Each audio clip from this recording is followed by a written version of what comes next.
गरीब का जादुई घास का चूल्हा। माँ, खाना बनने में और कितनी देर लगेगी? मुझे जोर की भूख लगी है। जल्दी बनाओ ना खाना, जल्दी बनाओ जल्दी बनाओ। रतन, इतनी जल्दी मत मचाओ। दिखाई दे रहा है ना बेटा, तेज आंच नहीं जल रही। ये चूल्हा भी उसी दिन आफत करता है जिस दिन मुझे काम पर जल्दी जाना होता है। सोचा था कि टाइम से रोटी पानी बनाकर मनीषा मैडम जी के घर के लिए निकल जाऊंगी और नाश्ता पानी बना दूंगी, मगर चूल्हा इतना धीमा धीमा जल रहा है और इतना धुआं कर रहा है। काश कि मेरे भी घर में गैस चूल्हा होता तो रोज रोज चूल्हे के धुएं की जिग जिग नहीं झेलनी पड़ती।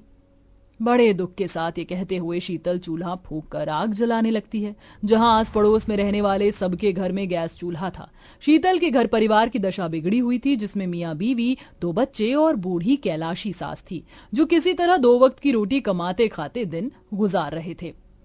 शीतल, खाने को कुछ बन गया हो तो दे दो, काम पर जाना है। जी थोड़ी देर बैठ जाइए, खाना बस तैयार ही होने वाला है, फिर सब गरम गरम खा लेना। तभी एकदम से सबकी आंखों के सामने चूल्हा टूट जाता है और कढ़ाई भर की सब्जी चूल्हे के राख में गिरकर सन जाती है, जिससे शीतल की आंखों में आंसू समा जाते हैं। हे भगवान, मैंने कितनी मेहनत से सब्जी बनाई थी, सारी की सारी बर्बाद हो गई। अब इसमें क्या कर सकते हैं बहू, मिट्टी का चूल्हा था, एकदम से टूट गया। पिंकी दादी, अब हम क्या खाएंगे? सब्जी तो है नहीं। आज शायद राम जी ने हम गरीबों के भाग्य में सिर्फ ये सूखी रोटी ही लिखी है। बच्चों, खा लो। रतन, पिंकी, बच्चों में तुम दोनों को नमक तेल लगाकर दे देती हूँ, उसे खा लो। बहू, तुझे काम पर जाने के लिए देरी हो रही होगी, तू जा, मैं चूल्हा बना दूंगी। शीतल जलती धूप में काम पर निकल जाती है और चलते चलते वो एक रिहायशी इलाके में पहुंच जाती है, जहां बड़े बड़े करोड़पतियों की कोठियां बनी हुई थीं, जो सूरज की किरणों में संगमरमर सी चमक रही थी। पता नहीं ये 2 कौड़ी की नौकरानी ने खुद को क्या समझा हुआ, इतनी देर से आती है। तभी गर्मी से बेहालत, सर से पैरों तक पसीना पसीना हुई गरीब शीतल आकर खड़ी हो जाती है। क्यों रे शीतल, कहाँ पर थी? ये कोई टाइम है आने का? मेरी रूमी बेबी कब से ब्रेकफास्ट मांग रही है। आंटी, जल्दी से मेरे लिए बटर सैंडविच बना दो। बस लाती हूँ रूमी बेबी। शीतल किचन में आती है, जहाँ 4 चूल्हों वाला महंगा गैस चूल्हा और हर सुख साधन था, जिसे देखकर शीतल डबडबाई आंखों से कहने लगी, अमीरों की रसोई में राशन, पानी, घी, मक्खन, हर चीज की पूर्ति होती है। एक हम गरीबों के जीवन संघर्षों भरा क्यों है? चूल्हा बनाओ, लकड़ी लाओ, धुएं से आंखें लाल लाल हो जाती है, तब 2 रोटी पकती है। दरवाजे से लगकर मालकिन मनीषा ये सुनकर गलत मतलब लेते हुए बोली, 2 कौड़ी की गरीब, तू मेरे किचन को देखकर नजर मार रही थी? निकल मेरे घर से। नहीं मालकिन, भगवान के लिए मुझे गरीब को काम से निकालकर मेरे पेट पर लात मत मारिए ना। मनीषा बिल्कुल तरस नहीं करती और शीतल को निकाल देती है। वह बोझ के मन से घर आती है। क्या हुआ बहू, तू आज बड़ी जल्दी आ गई? मालकिन ने मुझे काम से निकाल दिया माँ जी। दरवाजे पर खड़ा केशव ये सुन लेता है। माँ, मेरा भी काम छूट गया।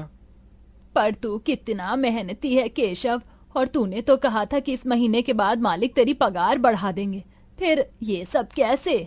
माँ, वो लल्लन है ना, वो आज एक नया मजदूर ले आया। जहाँ मैं रोज के 100 रुपए में काम करता था, वो 70 रुपए में ही काम करने के लिए राजी हो गया, इसलिए मालिक ने निकाल दिया। हे भगवान, सारे के सारे दुख एक ही दिन में पड़ने थे हम गरीबों के घर परिवारों में। अब घर का गुजारा कैसे चलेगा? यूं ही भूखे प्यासे कई दिन गुजर जाते हैं। माँ, प्यास लगी है, मटके में पानी भी नहीं है। ठीक है, मैं पानी लाती हूँ। शीतल कड़ी धूप में कमर में घड़ा लिए तालाब पर आती है, जहाँ धूप से वहां उगी हुई घास जल चुकी थी तो कुछ मुरझा गई थी। वहीं कुछ सरकारी आदमी केवल पेड़ों में पानी डाल रहे थे। अरे, सभी पेड़ों में अच्छे से पानी डालना। जरा सुनिए भाई साहब, थोड़ा पानी इन घासों में भी डाल दीजिए, कितने मुरझा गए हैं। ये घास थोड़े ना फल देंगे, सूखते हैं तो सूख जाने दो। हे भगवान, तेरी दुनिया में कैसे कैसे लोग हो गए हैं। जो इंसान तो इंसान पेड़ पौधों में 2 आंख करते हैं।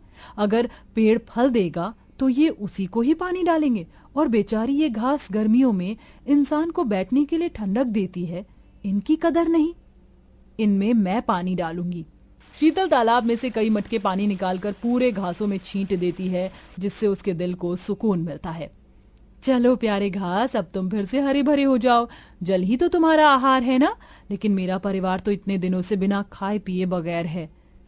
शीतल जब जाने लगती है तभी एक चमत्कार हो जाता है। घास में से आवाज आती है, रुको शीतल, कौन है जिसने मुझे पुकारा? ये आवाज हम घासों की है। तुमने जिस तालाब का पानी हमें डाला था वो जादुई था, इसलिए हम भी जादुई घास बन गई हैं। इसलिए अब तुम घास का चूल्हा बनाओ जो कभी नहीं टूटेगा। तुम्हारा धन्यवाद प्यारे घास। जाओ शीतल, बहुत जल्दी तुम्हारे घर के दिन बदलने वाले हैं। इस कथ्य को ना समझते हुए शीतल धन्यवाद देकर जादुई घास घर लाकर चूल्हा तैयार करती है। तभी भूखे चेहरे से पिंकी ने कहा, माँ आप जल्दी से हमारे लिए खाना बना दो। तभी अंदर के मन से दुखी होकर शीतल ने दुख जताते हुए कहा, क्या बनाऊं मेरे बच्चों, अन्न का एक दाना नहीं घर में, राशन पानी के बगैर खाना कैसे बनेगा। लेकिन भोलेपन में पिंकी एक खाली पतीली जैसे ही घास के उस चूल्हे पर चढ़ाती है तो वह पुलाव से भर जाता है और सबकी आंखें अचंभा करने लगती हैं। हे कृष्ण मुरारी, क्या लीला है, बिना अनाज के पुलाव कैसे पक गया? दादी दादी, कहीं ये घास का चूल्हा जादू का चूल्हा तो नहीं है? ये पक्का करने के लिए रतन दूसरा बर्तन लाकर चूल्हे पर रखकर इच्छा मांगता है। जादुई घास के चूल्हे, मुझे पनीर वाला चाउमीन खानी है। तभी एक रोशनी फैलती है और बर्तन चाउमीन से भर जाता है। रतन ने एकदम ठीक बोला था, ये घास का चूल्हा जादुई चूल्हा है। तुमने बिल्कुल ठीक पहचाना बुढ़िया माई, मैं जादुई घास का चूल्हा हूँ। अगर किसी को और कुछ खाना है तो ऑर्डर फरमाओ। तभी हिचक भरे होठों से केशव अपने मन पसंद का खाना मांगता है। सुनो जादुई घास के चूल्हे, मुझे पालक पनीर खाने का बहुत मन है, तुम दे सकते हो? बिल्कुल, पालक पालक पनीर पालक पनीर पालक पनीर खाएगा। चूल्हे की जादूगरी से स्वादिष्ट पालक पनीर केशव के सामने आ जाती है। आज कितने वक्त बाद इस गरीबी में अपनी मनपसंद का खाना मिला है। माँ शीतल, आप दोनों भी मांग लो खाना। हाँ प्यारे घास के चूल्हे, मुझे ना आलू पूरी खानी है और मुझको दाल मखनी खाना है।